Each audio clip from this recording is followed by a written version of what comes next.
What is today's topic, Miles? British. That's exactly what I wanted to hear.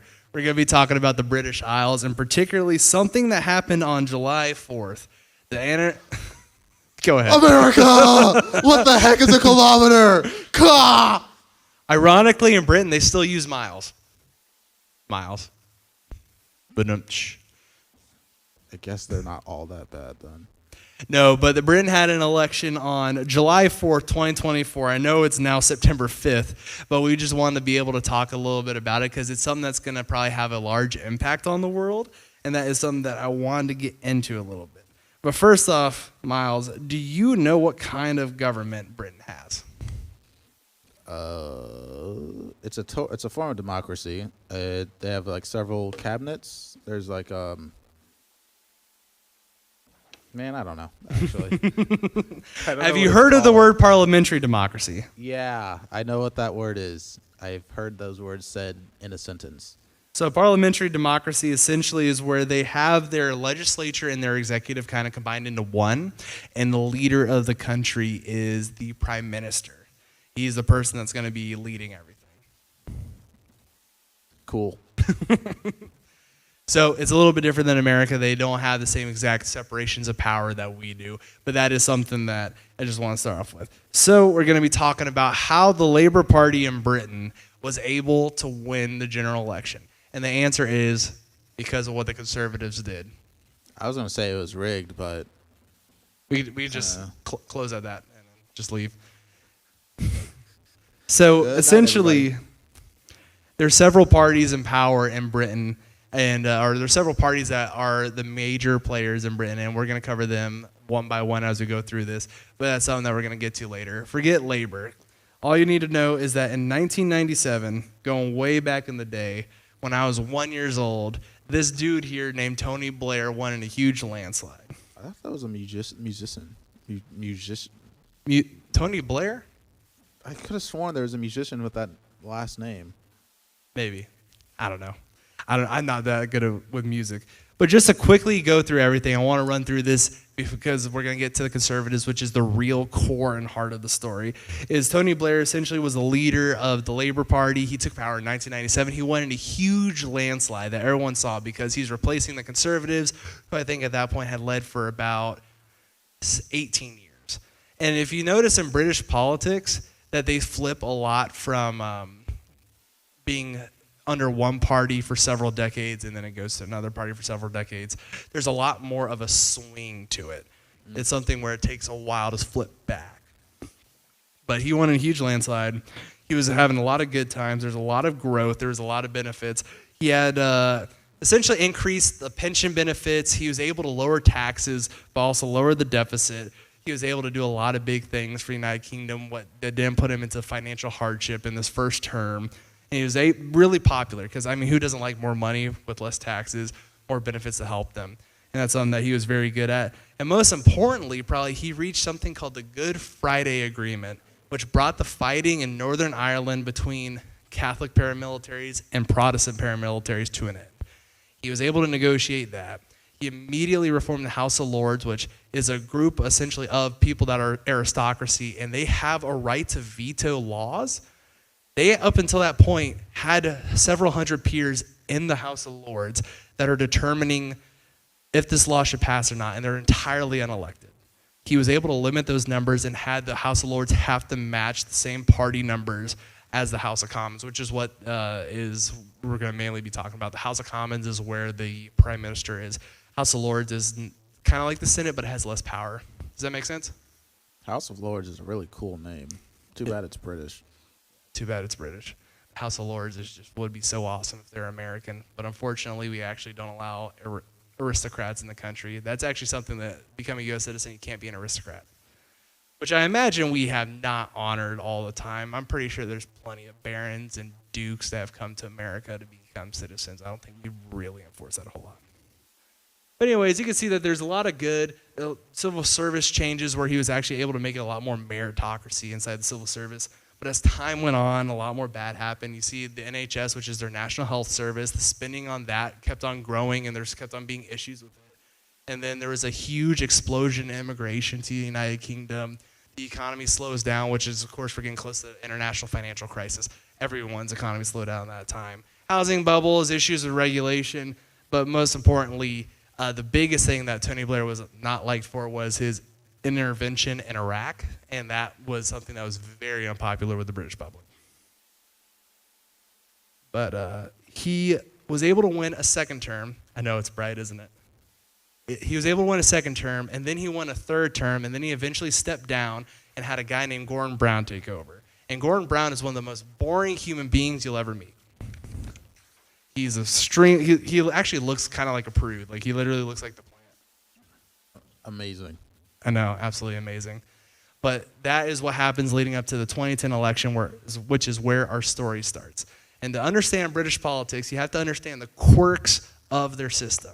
So they actually have a little bit different system than what anyone else does. So they have these things called constituencies, where people elect one representative from their constituency. And the way they do these elections is a little bit different, where you have essentially this stage, exactly like this one. All the candidates would line up. So, for instance, here you have Simon Hall, Shelley Rose, Jeremy Breyer, Kelvin Hopkins. They go through every individual candidate, and they would read off their name, what party they're from, and how many votes they got. So that's a very unique thing where you actually see people sit on stage and they count out the votes that they have won. And that's something that I'm like, that you don't see that in America. Usually if you sit down on American election night, you have to wait for the results to come in and the news channel announces it. No, there they announce it right there in front of the candidates. And that has actually led to some very interesting results. And that is where, when you get to British politics, for the Prime Minister, you always have Elmo and Lord Buckethead always show up with the Prime Minister. I didn't even see the Buckethead guy until you pointed him out. Elmo's just so big there.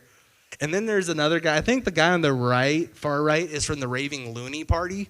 But because of this, you always get people that get to put on a show. Did they pick that name themselves? Yes, and they always run. I have been watching British politics since 2010, and this is something where I was trying to get into the thick of it, and after the U.S. elections, which is where my love for history and current events started, I was like, I need something else. And then the British election looked like it was coming up, so I latched onto that. And this is something that just brought me back to my childhood. And Lord Buckethead, Elmo, and the Raven Loony Party have always been there since the very beginning. And I'm like, that is a part of my childhood. Lord Buckethead looks like he's straight out of Doctor Who, but I guess that kind of makes sense. And there's another guy that goes. What's wrong with the British people? Lord Buckethead always goes to the sitting prime minister's seat, and Lord Tinhead goes to the opposition leader's seat. And there's usually another Elmo too. Have they ever won anything? The guy on the far right, Raving Loony Party, gets about 5,000 votes. Lord Buckethead gets a couple hundred. Elmo's been averaging like 100. I know, like the legitimate people vote for them. I give it another decade or two, and then they might actually get a seat in office. So this is where you get the first past the post system, which is essentially means the person with the most votes wins. It doesn't matter how much is spread across people. Like it showed with this first one. They only won 49%. They didn't get a full majority of 50, but the person with the most votes wins. Very simple. Very similar to our American system. And the goal is you have to win 326 seats because there are 650. Half of 650 is 325. So you need one more than the half to have a majority. Simple, right? And it kind of breaks down like this, where you have a huge globs of parties coming together, and we're going to talk about this. This is the 2010 results. You're going to talk about the blue and the orange here in just a second. But that is just essentially what we need to talk about. And the last thing I wanted to mention was PMQs, where we're not going to be able to show the video here. We're going to add it in and post. But we're going to talk about Prime Minister's questions, which is something so unique. Because in America, you have to follow a certain procedure to be able to ask questions to people on stage and the Congress and whatnot, things like that. If you are given a number of questions, the top three, I think it's top three parties in opposition. No, top two parties in opposition get questions, and some other people get randomly picked to ask questions as well. But you can ask whatever questions you want. You can ask them however you want. You can even put them in a gotcha kind of situation, and they are amazing. In fact, the guy we're about to talk about with the British Conservatives, who's opposing Gordon Brown, he is a monster at these things. He does an absolutely great job. In fact, he usually did something where he would say, he ended certain PMQs with, well, the person who does this, please stand up, because as soon as you ask the PMQs, the prime minister has to stand up, and it's very good political baiting. And it's something where if you have a good statecraft, you're able to utilize that. So we go into the 2010 election, where Labor has led for a while, but people are disinterested in them. Just imagine if we had the same president for 12 years, how many people would be like, oh, I want to vote for that person again? No. So we go into the Conservatives, who are led by a man named David Cameron. There he is. Look at that handsome man, that beautiful face right there. He just looks like a guy. Doesn't he look like the most British guy to ever British, though? Yeah. So he leads the Conservative Party. The Conservative Party is the center-right party. It's pretty easy to understand what they are. They're anti-tax. They're anti-regulation. They're very much a free market party. They're very aggressive on foreign policy. They're physically conservative, like they don't want to run a budget deficit. They want to be able to keep things in check. They want limited migration, mostly. Distrust trade unions. But something that would become very important later is there's something called lean more Eurosceptic. So there's two ideas. Europhile, which means you want to be more closely tied to Europe, and Eurosceptic, where you want to separate from Europe. It makes sense once you hear the names a little bit. But conservatives are the only party with any Eurosceptic wing, but still most conservatives at this time want to stay in the European Union.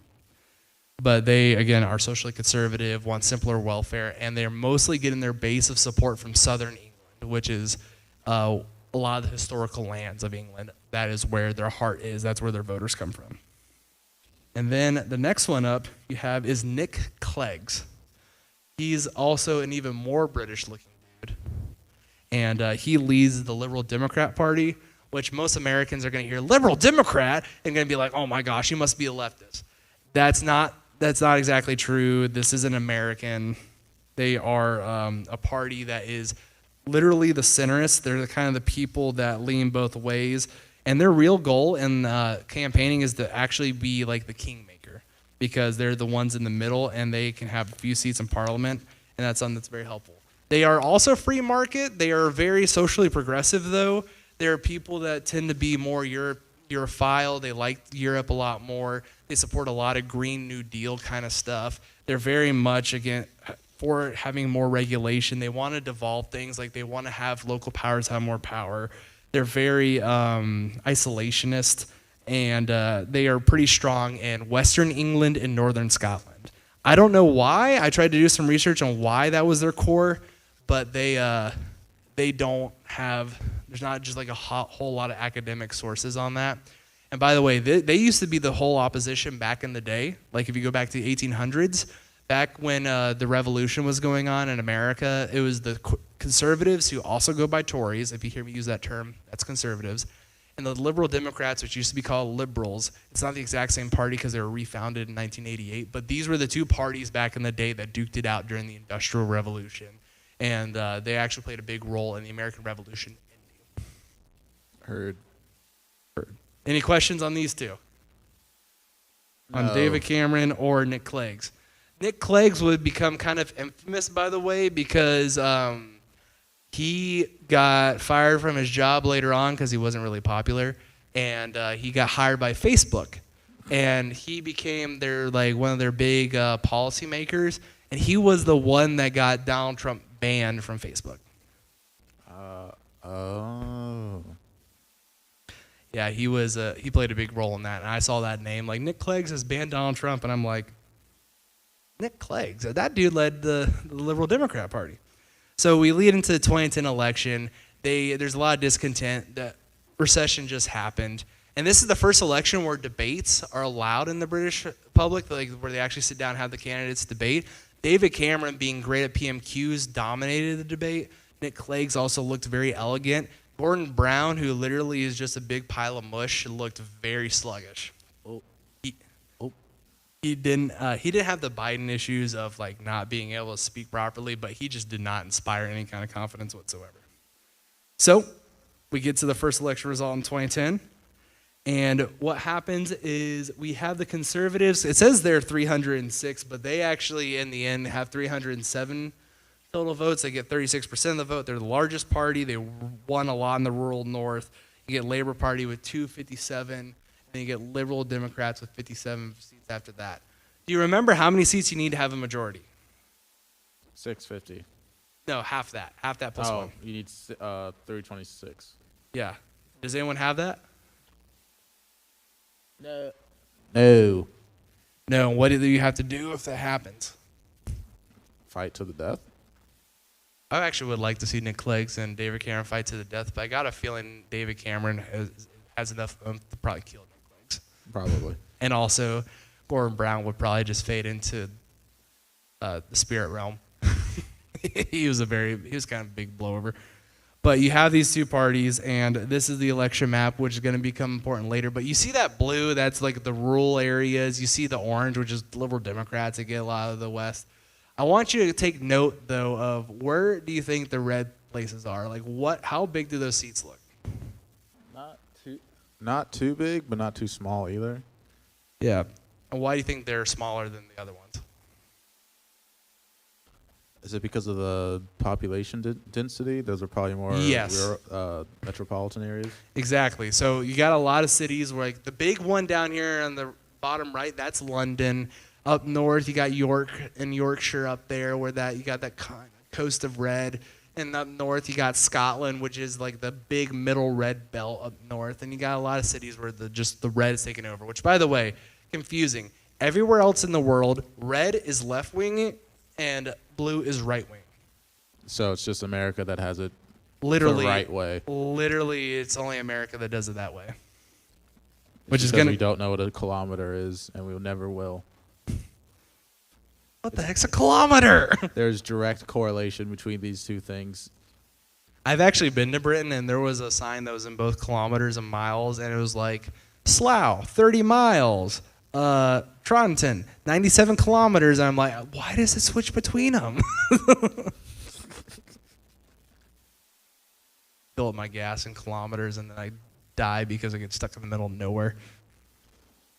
What a horrible way to go. Die to British. You wouldn't die. They're so densely populated that you could literally probably walk about 15 minutes, and no matter what, you'd run into people.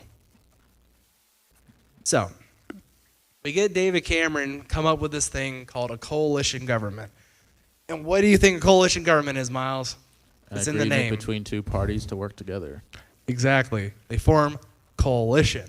Because when no one wins a majority, it's called a hung parliament. And that is where no party is able to get enough votes to be able to form the majority. Make sense? Boyne, does everything make sense to you so far? The British can never be as good as us. But yeah, this all makes sense. Based. And by the way, at the same time in America, this is where you have a huge red wave of, I think it's the largest majority of the Republicans win in the House is in the November 2010. So there's just this overall international wave. If you even go into other countries like Germany, you go into Japan, where there's just this push for conservatism that's just very prominent during this time. You look like you want to say something. Nothing I say will be any good, so let us continue. Yeah. So essentially they come into power and they see like, oh, United Kingdom's economy sucks. It's not growing. There's a huge budget deficit. We spent a lot during 2008 crisis, but it hasn't yielded anything. And they're essentially saying like, you know what? We got to do the hard stuff. We got to introduce austerity. Have you heard of austerity before? Not at all. What does it mean? Austerity means that you're going to have to live off of within your means. You have to cut out a lot of the fat, a lot of the spending, and live off a lot less. So for a government, when they cut back, it's called austerity. And how popular do you think that's going to be? Not very, depending on who's getting cut. Exactly. One of the big things about the austerity that he introduced, he had his chancellor, that lovely dude on the left, who, by the way, was his heir apparent for the longest time. He came up with this budget, and they have about $130 billion budget, and he's like, all right, I need you to cut out a quarter of that. So they cap the benefits of people. You're only allowed to have 500 pounds of benefits a week, which roughly is going to be about $670 at that time. So that's the most you're allowed to get in government support a week. They cut subsidies for housing. A lot of rent-to-buy programs were cut. A lot of energy subsidies were cut for people that would get like a check every month to help cover energy. A lot of transportation bills were cut, so people had to pay more for fares everywhere. You had a lot of just general cuts and everything in the budget. Yikes. They said only 2 things will not be cut in the budget: the National Health Service and education. Everything else is going to take a big wallop. I was honestly expecting the military not to get cut. Was that cut? Military was cut during this time. That's actually very surprising. No wonder they lost. So that's actually a big thing, is like the military for the United Kingdom it was a skeleton crew for a long time. After World War II, they made huge cuts, and they never really reinvested except for a split second in the 80s. They did put more money into their military, but other than that, the UK military has actually been very underfunded, and that's one of the biggest things mentioned about the Ukraine crisis is like, how is UK not ready to give more to Ukraine? So what you're saying is, if theoretically Revolutionary War Part 2 happened, we'd win. Mm-hmm. Yeah. I mean, I'm not saying we should, but it's just an idea.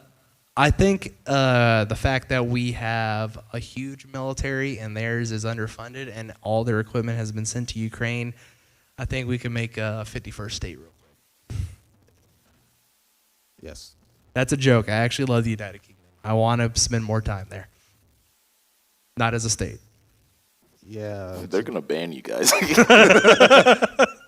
It's a joke. I Just swear. wait till we talk about Theresa May. But the Chancellor, George Osborne, that guy on the left of David Cameron, he was also a really big guy. And I just remember them talking about him being David Cameron's right-hand man, and he was going to basically be the guy that takes over once Cameron leaves. But they said we need this austerity to be able to keep the country afloat. And for a couple of years, it didn't look so hot. But by the end of that first term, the economy actually starts turning around. Wages go up. You see a lot more people in employment. And you actually see economy growing despite the budget cuts. And it seemed like people would be able to afford those cuts, and it actually looked like it was working there towards the end. So then that is the finance side. The other side of this first term for David Cameron is you have Theresa May. Theresa May is the lady on the right. She would play a very important role later. And she is what is called the Home Secretary. Home Secretary is essentially the person in charge of internal defense in the United Kingdom. They are essentially the NSA, FBI, and Border Control, and all those other domestic agencies wrapped into one. So like the people who would employ James Bond. Exactly. She actually played a big role in a lot of MI5 stuff as Home Secretary. But she would become very famous as she helped push through a lot of David Cameron's civil rights stuff. She helped get gay marriage passed. She capped visas on immigrants coming in because there was a huge explosion, I think around 2012 to 2013, of immigrants coming over from the Middle East because the Arab Spring had happened. Germany let in over 1 million Muslims during that 1 year, around 2011. And with Syrian civil war popping off, and then there's a lot of other conflicts where a lot of other leaders were overtaken. Libya goes into a civil war. A lot of that is where you see Theresa May saying we should intervene in these countries because we can't handle these immigrants. So they cap visas, they cap a lot of the asylum seekers, no more people coming in. We got to go into these countries to help stabilize them, which is very ironic for the British, going in trying to stabilize Middle Eastern countries because that worked the first time. But she also wanted to go into attacking police corruption because there was a large amount of corruption going on within the policing system in the United Kingdom. In fact, a lot of it had to do with pension funds and whatnot. A lot of money was being handed over to officers directly that should have gone to buying more equipment and other things like that. She wanted to really address that. But the favorite part of mine is the people she banned, because she went on a spree of banning people from coming into the United Kingdom, including my favorite one is Tyler, the Creator, was banned from going to the United Kingdom. You're joking. She said he was inciting terrorism. So people were coming under attack saying like, oh, you're going to cause terrorism. You're going to be an issue. You're banned. She would not hesitate to clip someone from being able to go into the United Kingdom at a bat of an eye. She was a very aggressive woman. You can just get the sense that she's someone who isn't messed with easily, and she'll attack very hard. And this is all a part of her social process that she's working on with David Cameron to build the big society where there's less need for police because people are more willing to report crime. People are more willing to step up and be active in local British politics. People are more willing to be able to participate in society in general. That was their whole goal, because with austerity cuts, the community has to step in and fill those gaps. That was the idea. That was what the British Conservative Party was trying to advertise for the first term, and they got a lot of that done. It seemed like there was a lot more British community involvement, and with this, David Cameron was getting close to the end of his term. Even though the polls showed him behind, I think he had a little bit of confidence in just saying like, oh, we can do a few things. Because also, while this is happening in the international affairs, David Cameron is leading Britain getting closer to the United States. A lot of people thought after Tony Blair would, with his invasions of Iraq, and he was a huge supporter of Bush in Iraq, by the way. A lot of people were saying you should step away from this. France said we should refuse to go into Iraq. But Blair's like, I'll stand with Bush no matter what happens. David Cameron continues a lot of that support. He's like, we need to go into Libya, stabilize it there. We need to go into Qatar. We need to be able to help the Syrian refugees in Turkey. And he eventually says he wants United Kingdom special forces on the ground in Syria. And he wants to have a bombing campaign against al-Assad's forces fighting Syrian rebels. Excuse me. But a lot of people stopped supporting that. And he actually, ironically, the intervention in Syria was the first time a British prime minister lost a vote to intervene in foreign politics since 1782, when William Pitt was trying to restart the Revolutionary War against us. LOL. Yeah, so that was a big thing, but he became also a huge platform for democracies in Eastern Europe to kind of join NATO, go into agreements and try to go westward. Like, you wanted Ukraine to be able to be more Western supported. When the first Russian crisis in 2014 happened, he stepped in for them. He helped out the Baltics a lot and trading a lot of weapons for them. He ultimately was a really interventionist guy for a country that didn't want to be intervening, and he felt very confident that a lot of these things were paying off, and at that time they were. He was actually gaining in popularity. It just wasn't reflecting in the polls a whole lot. Like, he was a popular person, but the party wasn't. So that's where he was seeing all this change. And that leads us to the referendums. So he has 3 big referendums under his tenure. The third one we'll get to in a little bit. But the first one was a voting system referendum. What you can see is like the United Kingdom uses the first past the post system to elect MPs in the House of Commons. Should the alternative vote system be used instead? It won only about a third of the vote. 2/3 said no, screw that. That was a big part of Nick Clegg saying, all right, if we're going to go into government with you, we need to be able to do we need to get these things passed, and they wanted that referendum. Something I also should have mentioned, as we stated earlier, like in this 2010 election, you see that they formed a coalition government. You see how much of that you think is conservative, how much of that is liberal Democrat? Would you say for like every conservative, there's about 5 or 6? Or for every liberal Democrat, there's 5 or 6 conservatives? Yeah, somewhere around that ballpark. And in the end, what happened was the liberal Democrats got about 1 minister in every 8, and there's only about 37 ministers. So they pretty much got kicked out of government. They had a lot of promises, and that didn't go well for them. They actually got very few of their promises done.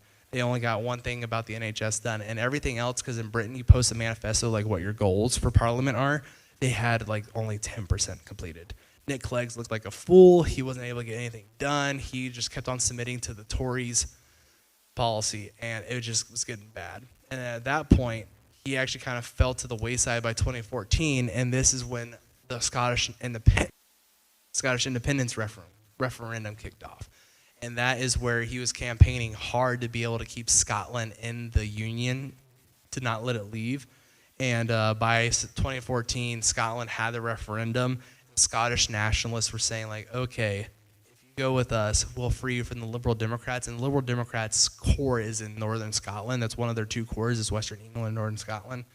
And they basically went all in, and they helped get that Scottish referendum to not pass, where there's 55% no to leave the United Kingdom, 44% yes. So with that, Scotland remained in the United Kingdom and didn't become an independent nation. And with this, Nick Clegg said, okay, we need to be able to do more with this. We need to renegotiate a good deal with Europe, because the United Kingdom sends a lot of money to the European Union, and doesn't get anything back. So like, let's address this. And he had this great idea. He's like, hey, how about we make an election promise? If we win the election again, I'll make the EU referendum happen. And that was one of his big campaign promises in 2015 when they go back to the polls, because his term was ending. In the UK, you only have 5-year terms. You can call an election earlier than that. Yeah, any point after an election happens and Parliament's in session, you're allowed to say, hey, I want an election now. But 5 years is pretty much the time, max time you can get. And at that point, it automatically forces an election. They were getting close to that point. They didn't know if they would win, so they said, like, let's kick this can down the road as much as possible. But Nick Clegg was looking like he was out.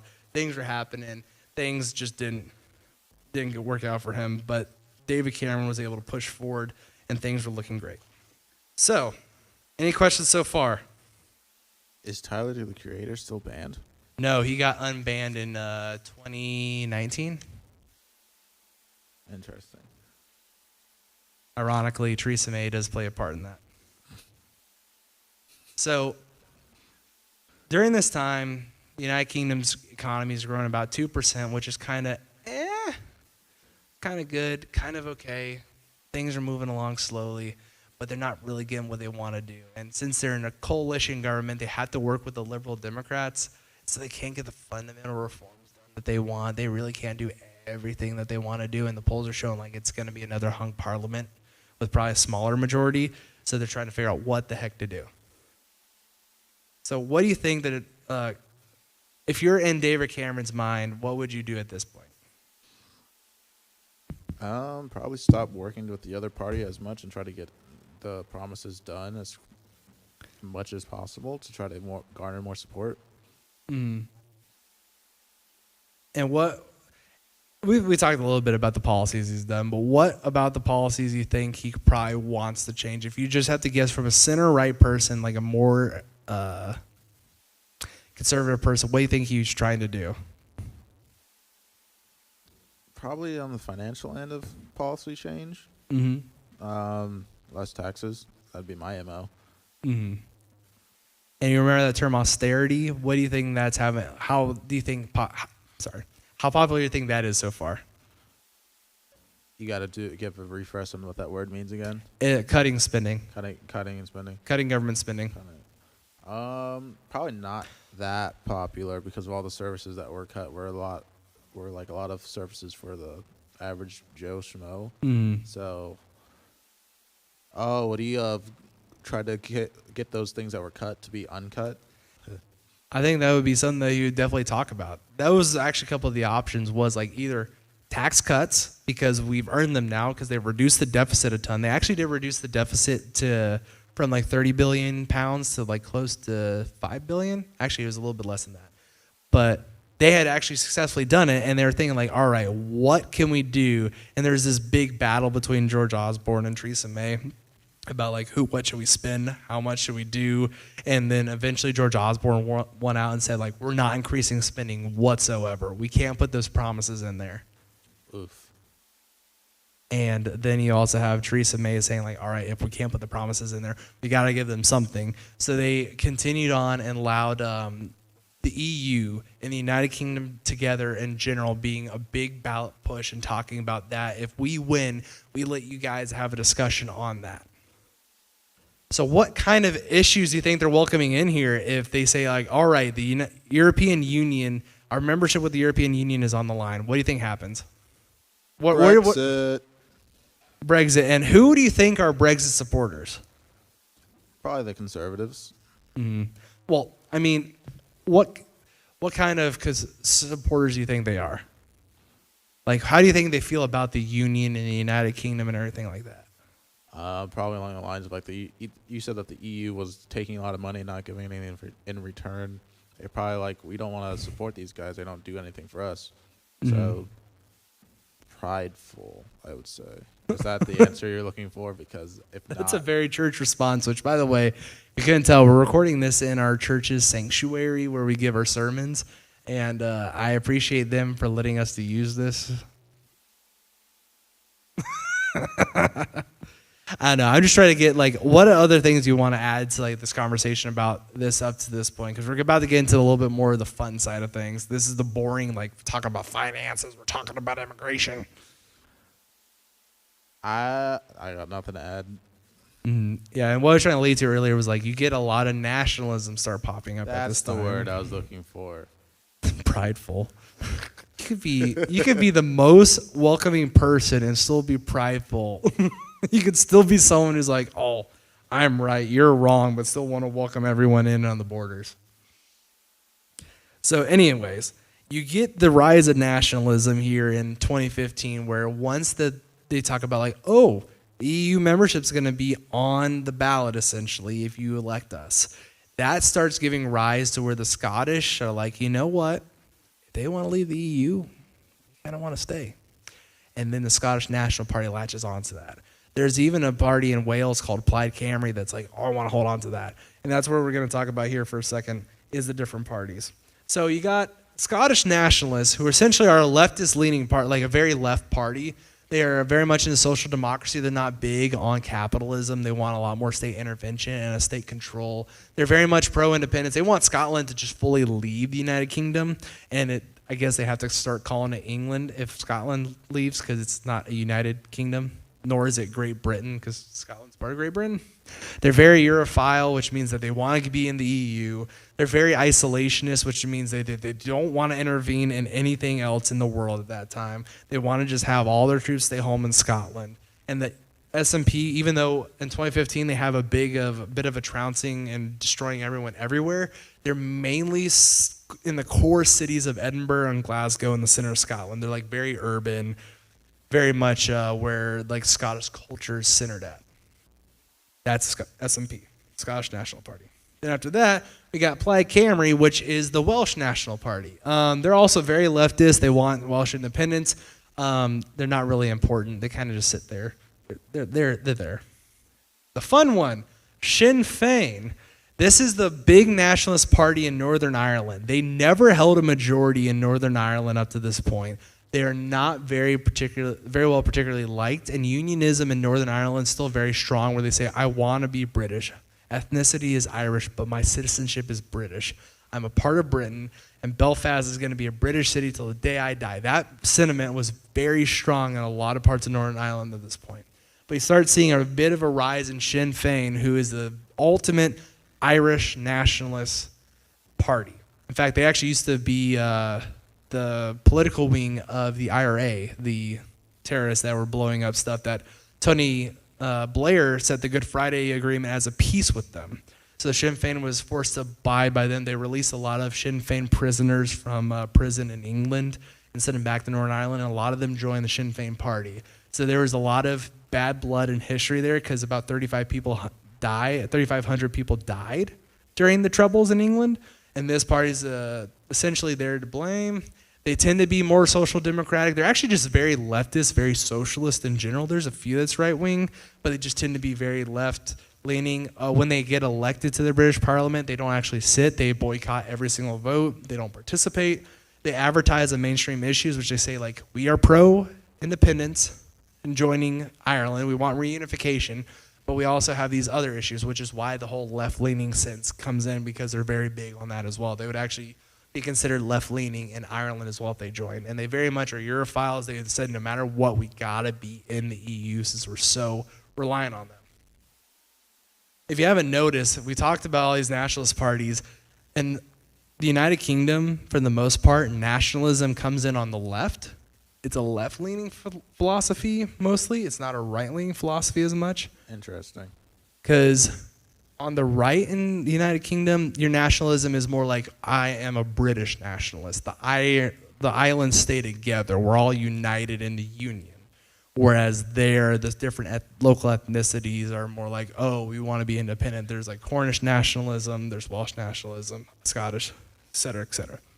So the last one isn't really even a party. It's called the United Kingdom Independence Party, but it's really a dude named Nigel Farage.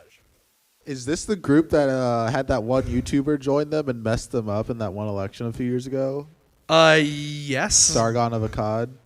Yes, but Nigel was gone by that point. Okay, I recognize that name because there's some intersection between the YouTube communities that I watch on occasion and they would talk about the Sargon guy, and then so they brought they brought up UKIP a few times in the video. I was like, oh, okay. And so seeing that name, I think Coin wants to say something. We're talking about Niger? Nigel Farage. His name's Nigel.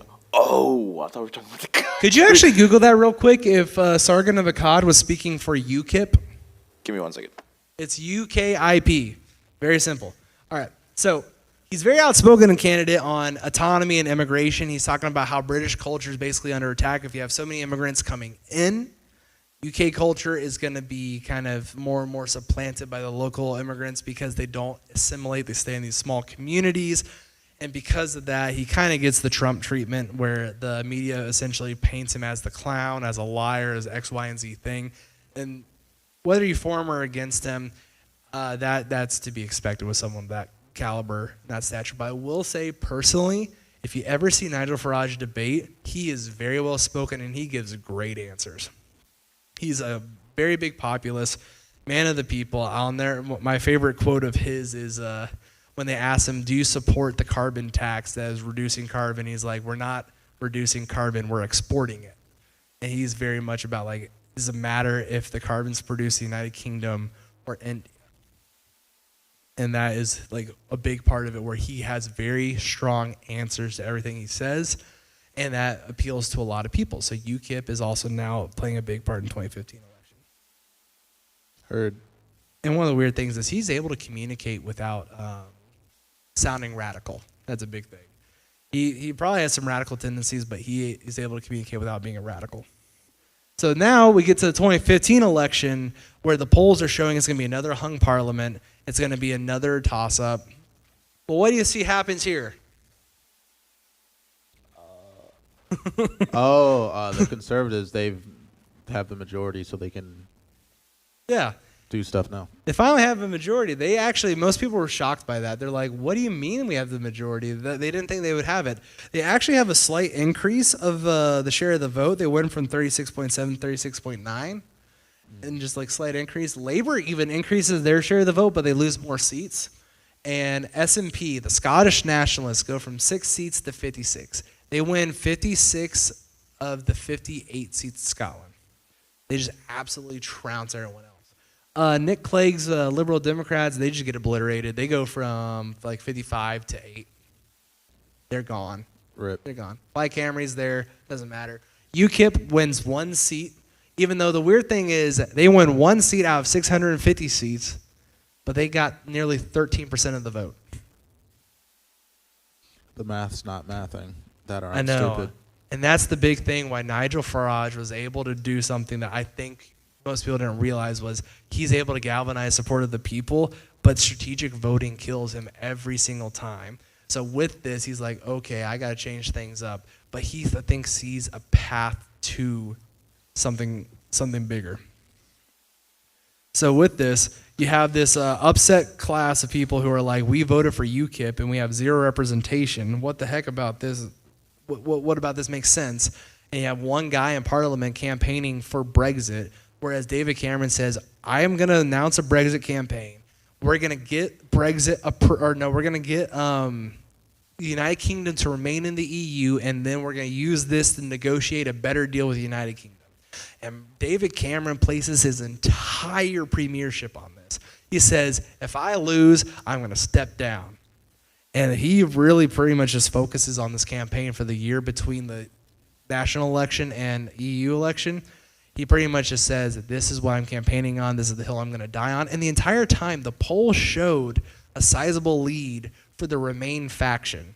All 3 major parties, even though Labour and Conservative had some Eurosceptic side, the majority of both parties and all the Lib Dems were like, no, we want to remain in the EU. All the Scottish nationalists who just won a buttload of seats, they also want to remain in the EU.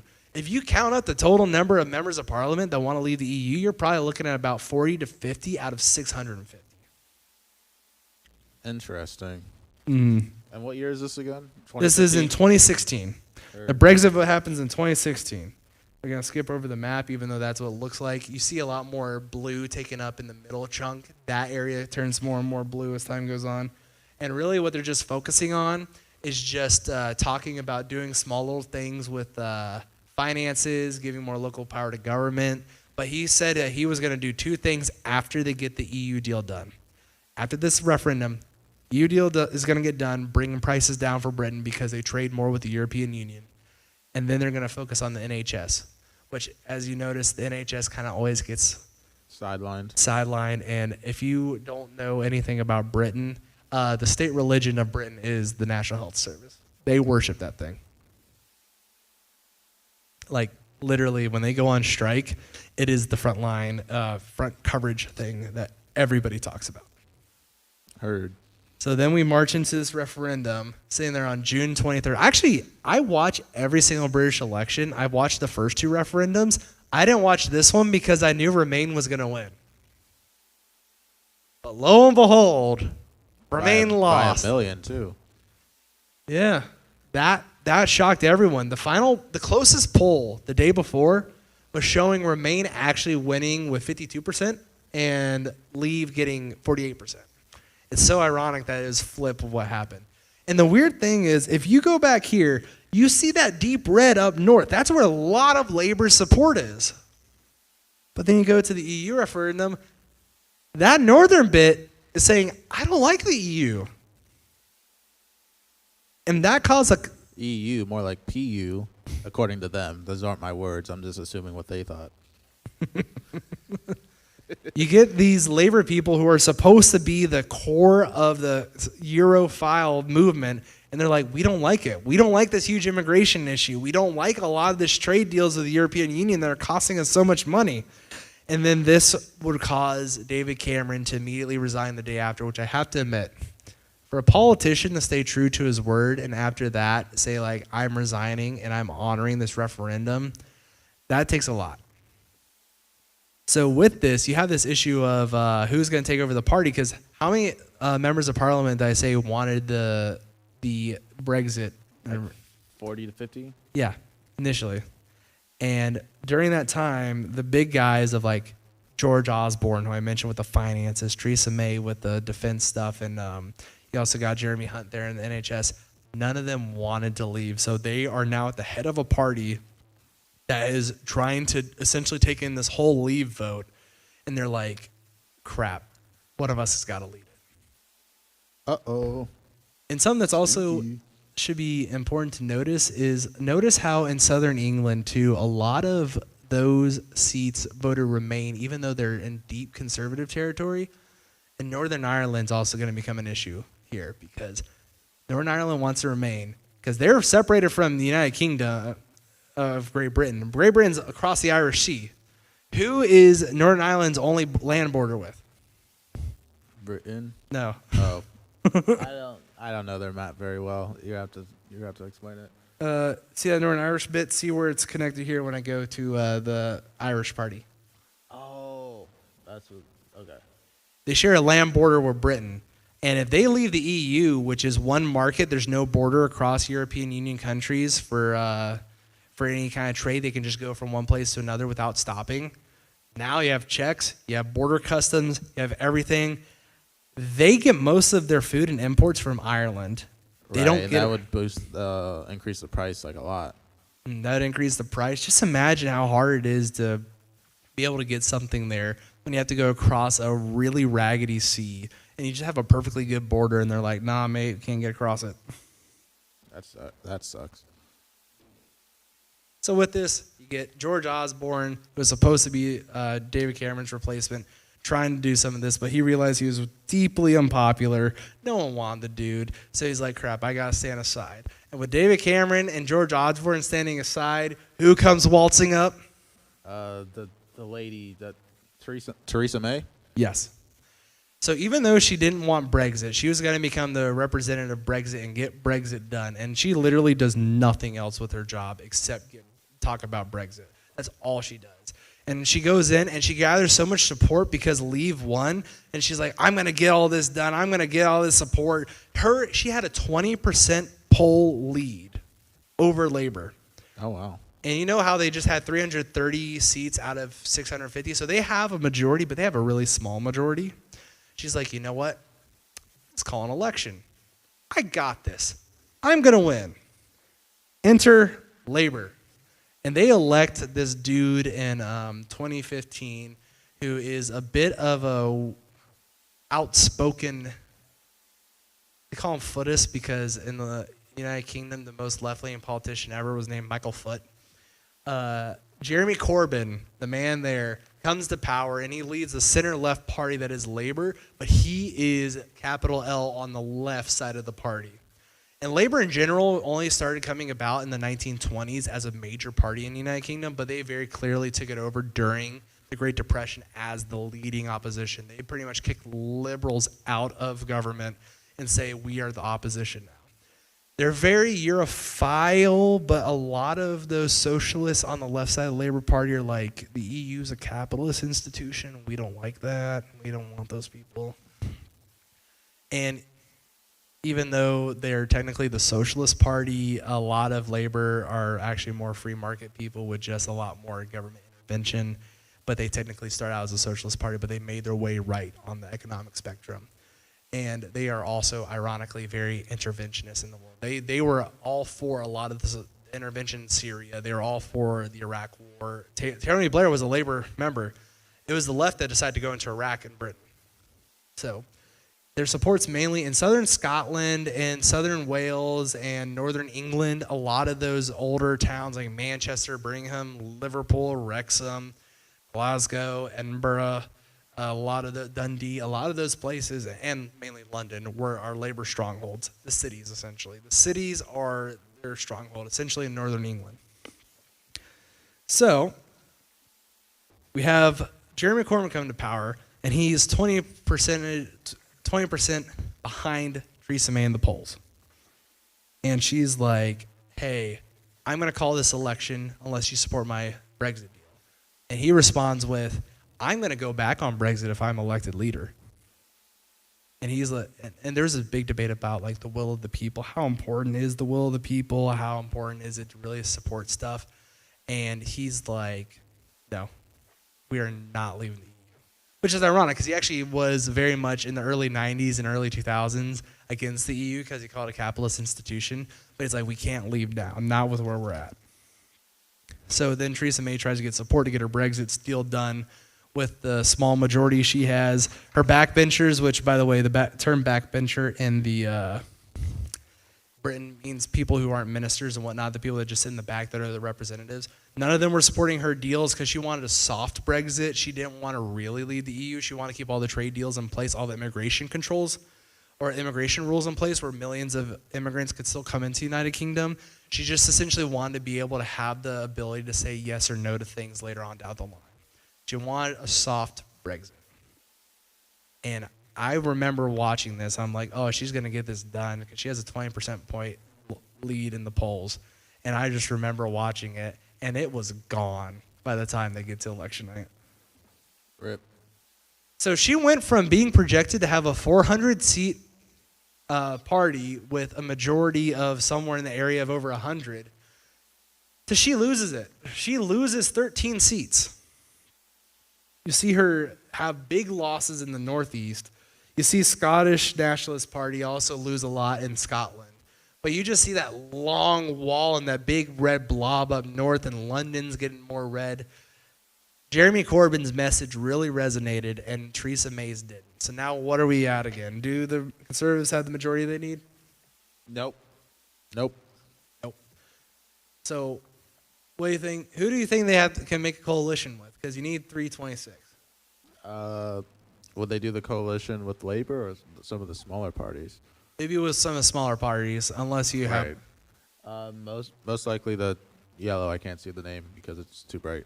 That's Scottish Nationalists. So they're the leftist party, and they are not for EU or leaving the EU at all. So they're out. The Liberal Democrats, even though they have very similar policies to the Conservatives at this point in time, number one, they hate Brexit. They're the most anti-Brexit party. And number two, the last time they went into a coalition with the Conservatives, they got trounced because they couldn't do anything. So that's also out the picture. So who's that little party up there? You see that they can do it with? It's D something. DUP. DUP. Okay. Yeah. It's just hard to read. No from worries. my end. So DUP is a Northern Irish party. That little bit up there of all the gray, that is the DUP, the Democratic Ulster Party, which is the biggest unionist, want-to-stay British faction. That green there is Sinn Féin. Those are the ones that want to leave the United Kingdom and join Ireland.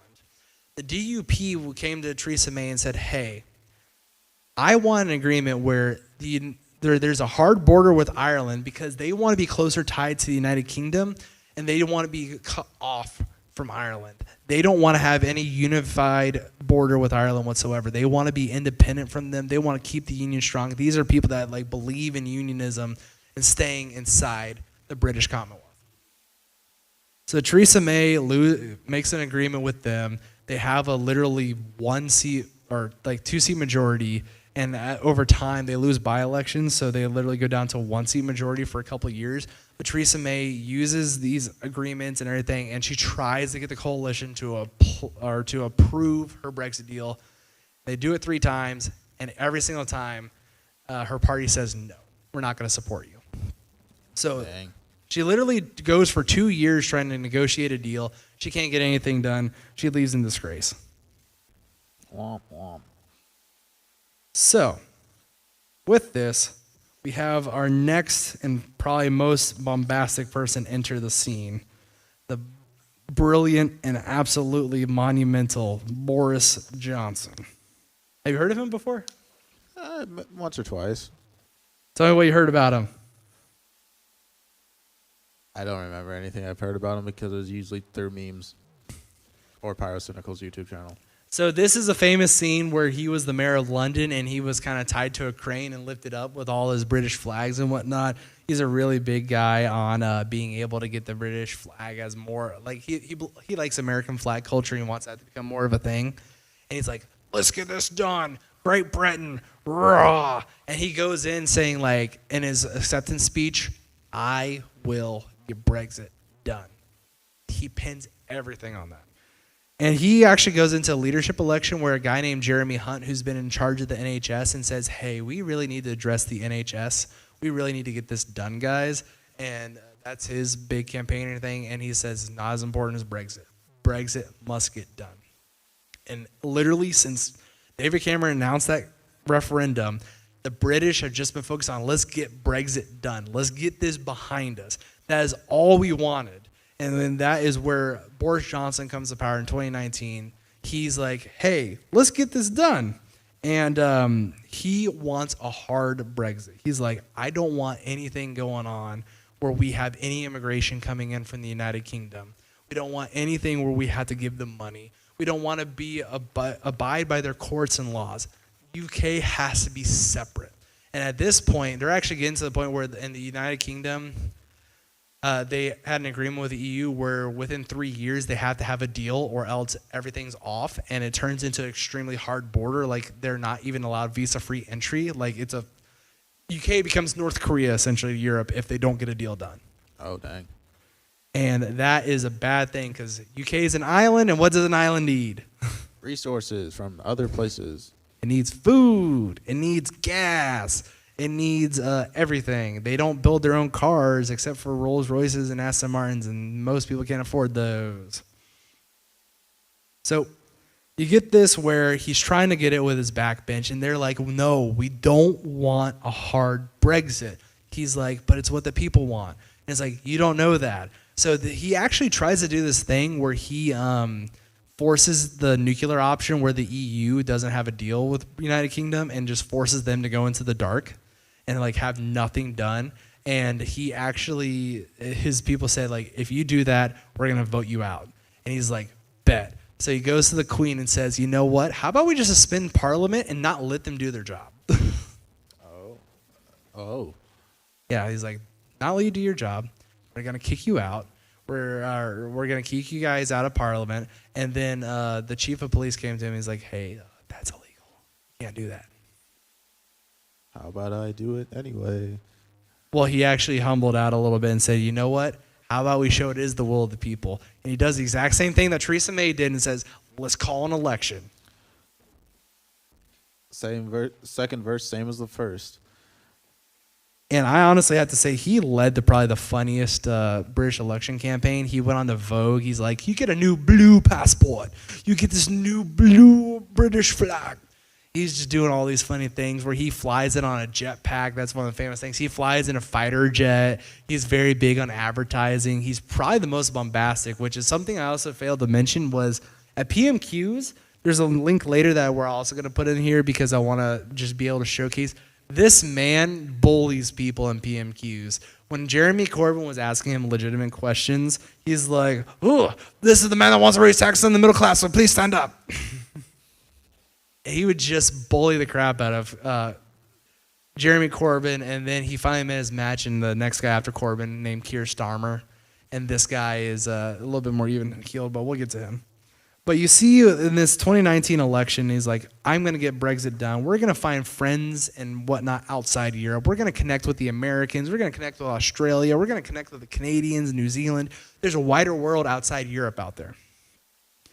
And something that's important to notice going on in the background is the economy slowing. During Cameron's years, they averaged 2% growth. Under May and the first year of Johnson, they're averaging 1%. The deficit is slowly growing again. You have this issue of productivity coming up because British wages are not increasing. You have also an issue where the NHS is getting more and more expensive every year, and the wait list for the NHS is climbing by 100,000 people a month at this point. You have this issue where now that people have stopped coming over via land borders and planes into United Kingdom, they're now taking boats from northern France into the UK. You have this, and there's this phrase that starts popping up called "stop the boats." And there's these background issues that are piling up. But Boris is like, we're going to get Brexit done. And Jeremy Corbyn essentially bought into the whole, we're going to reverse Brexit. None of this is ever going to happen. Then we're going to build our socialist utopia. He really went in hard on the left-leaning stuff. And with that, if the next slide will pop up. He promised to keep Northern Ireland British, even though that's going to come up very much at the end. He promised investment in northern and western England because with the productivity issue, a big part of that is everyone's moving to London because that's where the opportunity is. But you got to go see in northern and western England, Manchester, Liverpool, Birmingham, York. These cities used to be hearts of manufacturing, but they're dying. There's no investment there. There's no job opportunity there. No one wants to move there. And in fact, if you actually look at the price of a house in London, I think it's in London, the average price of a house is 12 years' salary, which in America, the average is 4. So if you take American prices, multiply that by 3, that's London prices. Yeesh. If you go out in the country or to those cities, it falls to 6 times the salary. If you go out to the country of England, it falls actually down to the American level about 4 times the price. But the hard part is there's no jobs, there's no opportunity, and there's very little investment. And ever since the Blair days, there has been no real focus. And when they started the austerity measures, they had to constantly cut a lot of programs that would expand out to those cities. So this is something that's going on in the background as well. So then you get into the 2019 election where it looked like another hung parliament. It looked like Boris Johnson was about to lose his job. And I remember everyone saying, like, this election is going to be screwing up the Tories forever. The socialists are going to come to power, and then you're going to have another issue where the EU is like, also, you're not allowed to back in. And it just looked like a total mess. I remember the polling showed, like, there's no chance for this. But what was so funny was that is not actually what happened at all whatsoever. So you see the Conservative Party go to 365 seats. Sweet. They win in a stomping of the Labour Party. The Labour Party hadn't been to 202 seats since 1924. Oh, wow. So this was one of the biggest votes. They actually had a huge percentage of share. They won 14 million votes, which I think is their largest share ever. Actually, it might be the second largest share, but they won 43.6% of the vote, which in United Kingdom terms, that's a lot. Nearly winning half the people is a huge amount. And the biggest thing that I absolutely love about this is, you remember those red middle areas? Look at that now. They're getting eaten up. And this is where you see Labour licking their wounds, where Jeremy Corbyn immediately gets axed the very next day. They don't even ask him to make a speech. They just cut him. You see the liberal Democrats doing nothing. The S&P actually gets back in more power again, where you see a lot more yellow in Scotland there, and nothing changes really with the other parties whatsoever. But then you get this Boris bombshell who's coming in saying, I want a huge electoral victory. I have the mandate. And he shuts up all the people that are like, hey, this isn't good. So he immediately gets Brexit done. And this election happens in December of 2019. And with that, he gets Brexit signed in January of 2020. And then he goes in and says, we're going to go and expand and create new relationships with the world in February 2020. Womp womp. And obviously, that didn't work out well because he actually had a big Queen's speech in February 2020, and I actually remember the day I watched this. Bethany texted me saying like, "Hey, we should do some more research on this coronavirus thing." And he actually was meeting with Boris Johnson was meeting with several countries saying like, "Hey, we need to be able to form deals. We need to get trade going. We need to get the economy jump-started," because he's like, can't let it fall off. We have to have food and whatnot exporting and importing between each other. And it just sucks because the day that was all set to start was literally 2 days after lockdown was announced.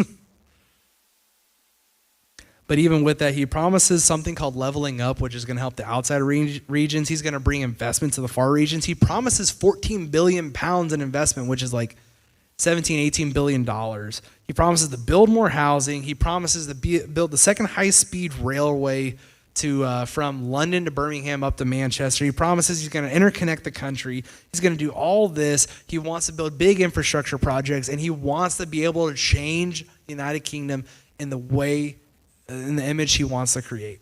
And with it being this country that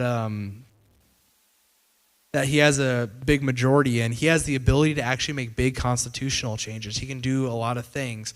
But the hard part is, as soon as COVID hit, he immediately had to turn all that funding to stimulus to keep the economy going, keeping people alive. So the hard part was he didn't implement COVID restrictions as fast as places like America, Italy, or Germany. So they actually had a much higher percentage infection rate than America did in the beginning.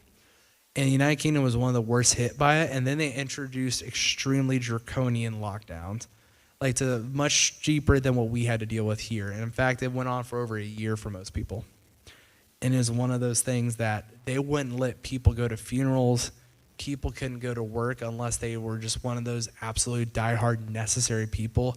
And there was a lot of suicides because of this. There was a lot of destruction of families, and a lot of issues popped up. And also with COVID, the NHS didn't do well. Their waiting list ballooned to 8 million people.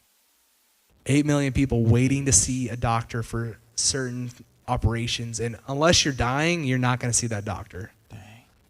This created a huge issue where you have all this compounding. You have productivity fall. And then for the first time in 2021, they announced for the first time since they started recording, the quality of life in Britain has gone down. People's wages have been suppressed. It's lowering. And then that also couple that with the prices of London houses cost 12 times your average salary. That you're building up to a big issue. People can't live. People can't live like that. And then, of course, to compound all that, as soon as they're doing stimulus, as soon as they're doing things to try to end the lockdowns in the United Kingdom, in February 2022, Russia crosses the border into Ukraine, and about half of the United Kingdom's energy supply comes from Russia. So to comply and be defenders of democracy, they have to cut off that supply as well. And of course, energy prices actually went up about 300%. Things were just bad. He did great jobs during PMQs. The leveling up was really positive. He also did great things with the COVID stimulus and heavy restrictions in COVID to stop it from spreading, and he had plans. But unfortunately, it just was terrible timing. It didn't work out. And you have all these things compounding, and then you get into the scandals and other issues. And all that leads into all this leads into the election that happened just recently? It gets worse. Oh, it gets worse. Yeah. Wonderful. So Boris Johnson, he had a couple of things. Obviously, the issues with productivity, issues with cost of living and everything sucked. But what really did him in what ended the Bojo mania was the fact that during all these lockdowns, when people are suffering, there's a leaked video of him having a party. There's a leaked video of him having drinks with friends at a party. No masks, no social distancing whatsoever. When in the United Kingdom, they had arrested people for violating that. People are in prison because they have violated those rules, and he is doing it not once, not twice, but I think the total count was something like 19 times. They had a rule for thee, but not for me. They broke all the rules. They kept on doing it. This ended his political campaign. They tried to do other things, and then it started rolling downhill. I don't know what it is about politics, but when one scandal comes to light, the rest come to light. Empowerment to bring up those things in the past. One of the ministers that they had, one of the key ministers that was in charge of some of the COVID lockdown rules, also turned out that he had been sexually assaulting people during that time. He had broken the rules. And the worst part was they had proven that Boris Johnson knew about it because people told him you shouldn't hire him, this guy, because of these issues. The police told him about it, and he's like, we need him anyways. These scandals compiled again and again until Boris Johnson's like, you know what, I stepped down. And then after Boris Johnson's gone, the lady on the right steps in and is like, I'm going to lead. Because there was a leadership election. The guy in the middle was supposed to win. Rishi Sunak was supposed to become the next prime minister. He was the foregone conclusion. But the top two guys that get the most members of parliament's vote become the two that go to a primary between the entire conservative, the members of the Conservative Party that goes to the constituencies for like 100,000 people that are card-carrying members of the party. And Liz Truss won in a blowout against Rishi Sunak. Oh. She comes to power. She immediately says, we got to go back to austerity again because of all this stimulus spending. We've run up a deficit. We need to be able to help out. We need to be able to do these things. And immediately she's like, I got the idea. We're going to announce a mini budget with new tax increases and spending cuts. And I'm sure that was very popular. to go into what little details I'm going to go into was this is about day 13 of her premiership. She announces it, and the British economy collapsed. The stock market went down about 40%.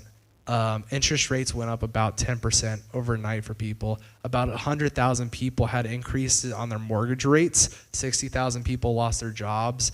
And you have the British pound declining by 25%. And this is in about a week. Speed run? One of my favorite quotes about from this time is someone saying, Liz Truss in 1 month buried the Queen, buried the economy, buried her party, buried her chancellor, and buried any political future she ever had with the country. She was nuclear. If Boris Johnson was a bombshell, she was a nuclear bomb. And the worst part was this kept on going where the economy kept on sloping more and more and more. And then she got to this big PMQ before Parliament ended when they were out of session for about a month. At the very last PMQ, Keir Starmer says, are you gonna resign now? Because I heard you're putting out a book in July. Is that the name of the book, or is that what you're gonna do? January. And she responds with, I'm a fighter, not a quitter. And then 18 hours later, she promptly resigns. I think I remember hearing about that. Yeah, and she resigned in disgrace. 45 days as prime minister. That is the shortest ever premiership we've ever seen. So far. So far. Oh, there it is. Yeah, pound declined by 25%. Debt became extremely expensive. In 1 month, she buried the Queen, the economy, her chancellor, her party, and the whole country. And yes, she's the shortest term prime minister they ever had. And then immediately afterwards, Rishi Sunak, the person who was probably supposed to take over in the first place, takes over. But I will admit, all the media is pretty much like, you have no shot of winning this election. And after 2019, most people were predicting that Boris Johnson would keep the Conservatives in power for another decade because of how big his majority was. And he had stomped into the North and taken over a lot of Labor seats. This now showed that Labor is going to win in a landslide. This is obviously building up. And Rishi's like, I'm going to do the best thing I can to stop that from happening. So they made 5 promises. Reduce inflation in half. That did happen, but that's not because of him. That's because of the Bank of England. So I guess you can kind of give him a check mark for that. cut the NHS waiting list down from 8 million to 6 million. He only cut it down by 200,000. Economic growth technically happened because he grew it by 0.1%. Yay. Not giving him a check mark for that because that was literally only because the economic report came out a couple days before the election happened, and they showed that he had just grown by 0.1%. Reduced debt, he increased it by about 30 billion. Stopped the boats. He didn't stop a single boat. In fact, what he had the idea of was like, let the people get off the boats and let's send them to Africa and put them in holding cells in Africa, which was just an absolutely brilliant idea. But the thing was, he had until December of 2024 to call this election. And the big thing was he was competing against Nigel Farage's Reform Party because Nigel Farage is still saying we haven't done enough. We have to go in there. And the Reform Party started eating away a lot of the conservatives' numbers. They start taking away a lot of their vote. It became very obvious. But the thing was, they know Farage, if they had waited till November or December, Farage is a big ally of Trump. He most likely would have been in America at the time. And they think if he had called it later, things could have gone better. But no, he has this brilliant idea, like, let's call it in July, which is pretty close to May 1st. I think they actually called the election on May 1st, which in most other countries in the world is May Day, Labor Day, the day of the workers. And the left absolutely capitalized on this. And by this time, a guy comes to power named Keir Starmer, who literally, I didn't put him up there because he's the leader of labor, but his entire campaign was, I'm not going to screw up. I'm not going to say anything. I'm not going to be implode like these other guys. And he was marvelous. He kept the labor out of it. He kept it out of the British press. You very rarely saw anything bad about Starmer because there was nothing there to get before the election. So this is the 2024 election results. Oh my goodness. Labor won 412 seats. The Conservatives lost 252, going down to 121. That's the lowest the Conservative Party has ever had since 1761. And the only reason why they had less than that in 1761 was because they had less seats back then. This is the worst result they've ever had since they really counted as a democracy in 1826. You will never see an election result as bad as this for the Conservatives. And there's some people saying, what happens if they don't garner any more support? Could this be the end of them forever? And this is the new election map. Yeesh. Yeah, they absolutely destroy the Tories in northern England, London, Wales, and the southern coast. They destroy much of the SNP in Scotland. They got that big core area back.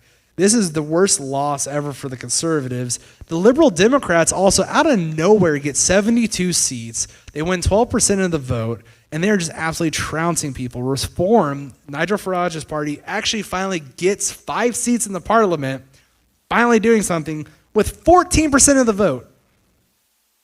Just let that sink in. The Liberal Democrats have 72 seats. They got 12% of the vote. Reform has 5. They got 14%. How does that work? So ultimately, you just see a huge issue here where you got just an absolutely demonstrative defeat for the Conservatives. And this is how Labour came to power, was because they just didn't focus on the issues outside of Brexit. And that with them screwing up and botching that so much, that is literally what gave them power. And I will say COVID played a huge part in that. But that also now leaves the Labour Party here to pick up the pieces. And I don't even know if they're going to do that well. I just want to show this real quick. This is the 2019 election map compared to the 2024. The blue is annihilated. Golly.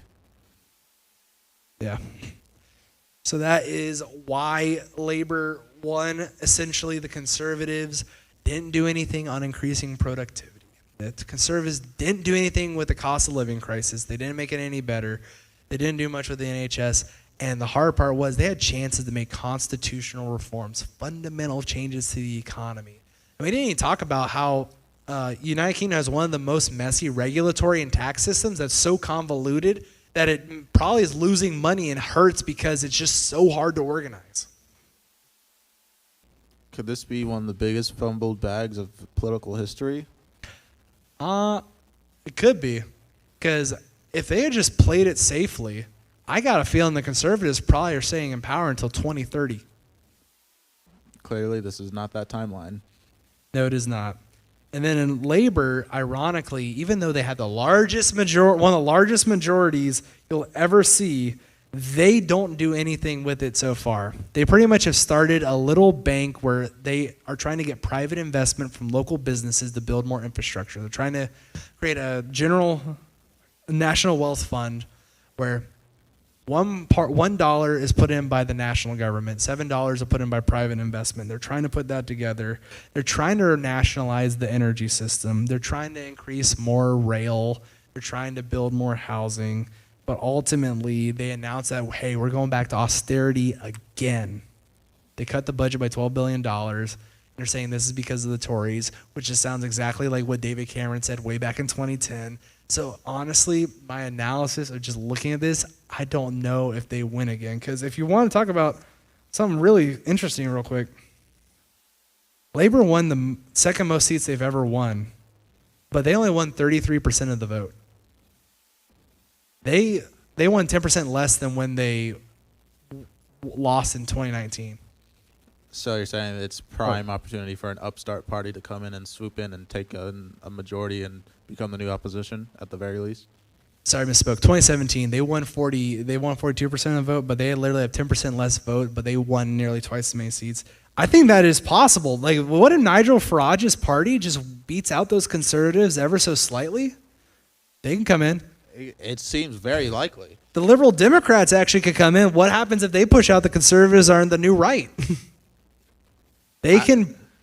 Yeah, the blue guys, I doubt they can make a comeback strong enough in order to not be worse off than where they are. They are probably going to become one of the lesser parties, and one of the smaller parties, if they play their cards right, could absolutely come in and swoop in and become at the very least the next opposition party.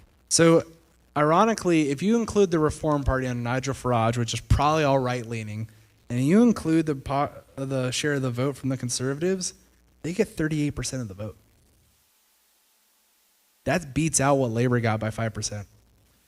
They probably win a huge demonstrative comeback victory if they're able to unify the Reform and conservative parties. I honestly, even though Keir Starmer has a huge majority, I could see him also being one of those guys that wins big and then loses really big. Because also since then, we've had a few incidences where they have actually, I believe it was a couple weeks ago, the prisons in the United Kingdom actually hit full capacity, 100%. So now there's talks about releasing prisoners. There's also some other economic issues. There have been some issues with a lot of the austerity they've been doing, so people haven't been receiving their benefits payments. I'm honestly surprised that Britain is still afloat at this point. And that's the big thing. Productivity, which is the ultimate core of this, because I know it's boring, but productivity is what increases people's wages. If productivity is not addressed and helped increase, the United Kingdom is expected to have its standard of living continue to decline. Right now, it's projected to continue declining until 2027. And when we first started in 2010, the United Kingdom, I believe, was the second largest economy in Europe. It's now the fourth. They're falling behind France, falling behind Italy. They're falling behind all these other countries that are actually continuously growing. The United Kingdom that used to be the image of the world is slowly falling behind. And honestly, I think if they don't correct the course, they might become another dead man of Europe that is just slinking along for centuries. Are we about to enter the timeline of a third world country version of the UK? Time will tell. So you have all these ideas that Labor under Starmer, that's him right there, have introduced. But one of the things that I would be remiss if we didn't end on talking about the Southport riots. So in the United Kingdom, in the city of Southport, which is in northwest England, close to Manchester, close to Liverpool, one of the core Labor areas, a man goes into a school and stabs several people, and 3 little girls die. They didn't release any information on the man. And from that, a lot of riots exploded because a lot of them assumed that he was Muslim. Then with that, a mosque was attacked in Southport, the one that they believed he worshipped at. Then they released the information that he is a black immigrant that is Christian from Africa. That doesn't help a whole lot of the riots, and then there are counter riots, which have resulted in, I believe, several hundred people being arrested, if not over 1,000, and has been a very divisive system or a very divisive moment in the United Kingdom, and it has not gotten any better. And Keir Starmer's approval rating has actually dipped because of that. And I'm not going to be one to claim that all the rioters on one side were racist and on the other side were trying to defend minorities. I don't want to be the one to make that statement. But I do understand that there is an anger that I can understand from both sides on that. And that's something that I think that the United Kingdom needs to be unified behind, because if they don't unify it, I just continue to see that becomes the forefront of the political issues. And then with the prisons, you're going to have a lot of people blame immigration and things like that, and no one's going to tackle the productivity. There's a lot of anger from those problems with productivity, but the scapegoat for all that anger is going to be something that's not going to actually solve the issues. So if they don't, like you're saying, they don't unify and course correct, things are going to get a lot worse. So, and with that, one of the big promises that was important early on was the Good Friday Agreement. With the United Kingdom, Northern Ireland saw a 20-year era of peace until 2016 happened with the Brexit referendum. The DUP went into an alliance with Theresa May saying, we guarantee there's going to be no border in the Irish Sea. In 2021, Boris Johnson created a border in the Irish Sea, and the Unionists were betrayed, and all the Northern Irish let them know it. They were voted out of the local parliament in Northern Ireland. And now, actually, if we go back to that last election result, it's not talked about very much, but you see there the SF has 7 seats and the SDPL have 2 seats. That gives them 9. And then you see DUP, DUP, Alliance, and UUP only have 7.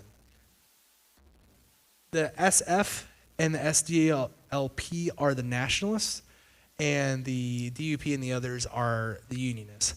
This is the first time ever in British history that the nationalists have more seats in parliament than the unionists. And their leader, I believe it's Michelle O'Connor, Michelle Hare, something like that. She actually, Coin, can you look up who is the leader of the Sinn Féin party in Northern Ireland? You know how to spell that? Okay. So with the continuing issues of cost of living, and they're exploding more in Northern Ireland because of that border, they eventually came to an agreement where if goods are coming from the United Kingdom and going through Northern Ireland into Ireland, that they have to go through checks. If they are just staying in Northern Ireland, they stop. But this has upset the unionists, and the unionists have lost a lot of faith in the national government. And that gap has been filled by nationalists coming in stronger and stronger and stronger. The leader is Mary Lou McDonald. Mary Lou McDonald? Why did that scare me? Correct. Is that for Northern Ireland, not Ireland? Actually, let me make sure it says Northern. 'Cause I want to say it's Michelle. Why did I get jump scared by that?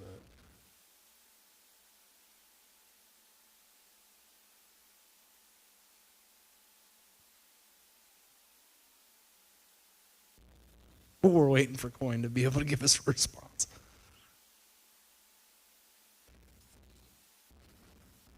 I mean, it says Ireland and then it has Northern in the wiki. I think it's Mary Lou. Let me keep going. You guys keep going. Okay.